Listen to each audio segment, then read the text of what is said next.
नमस्ते, प्रणाम। आप सभी को गणेश चतुर्थी का ढेर सारा शुभकामना। आजीवन गणेश बाबा का आशीर्वाद आपके ऊपर पड़ी रहे। मैं आपका भाई, आपका बेटा अमित सिंह बेदर्दी आप सभी को पाँव छू के प्रणाम करता हूँ। और कुछ दिन से हमार वीडियो नहीं खावत, ऐसे कि हमार जो वीडियो के मिक्सिंग करला वहाँ के खुद के एगो टीचर हैं, जिहाँ के नाम नीलेश प्रजापति है। तो वहाँ के परीक्षा के कारण हमार वीडियो बाधित चलता। तो आप सब एकरा खातिर संकोच मत करी, बहुत जल्दी हमार वीडियो फिर 10 तारीख से पहले आवे वाला बा। और वीडियो हो चुकल बा, बस मिक्सिंग नहीं भइल, जैसे कि वहाँ के परीक्षा चलता। तो लगातार इस समय काम नहीं दिया पत्र वाला मिल के, तो एकरा खातिर माफ़ी चाहते भैया। और अपन आशीर्वाद प्यार जैसे हमारा यूट्यूब पर बनले बानी, आजीवन हमारा यूट्यूब चैनल पर इससे जुड़े रही और अपन आशीर्वाद प्यार हमके बनले रही।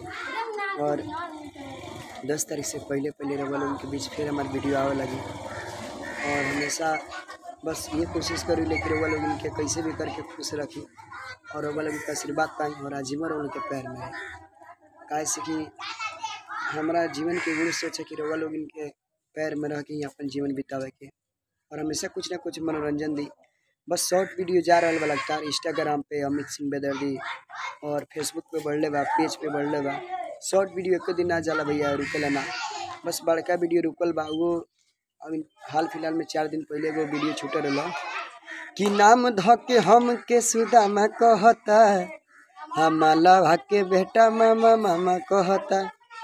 जी के राइटर हमारा गाँव में कहीं श्याम देहाती जी अब कोरोना काल में नहीं खी। तो प्लीज़ रउआ सबसे रिक्वेस्ट बा कि बस ऐसे ही अपन प्यार आशीर्वाद दुलार बने रही।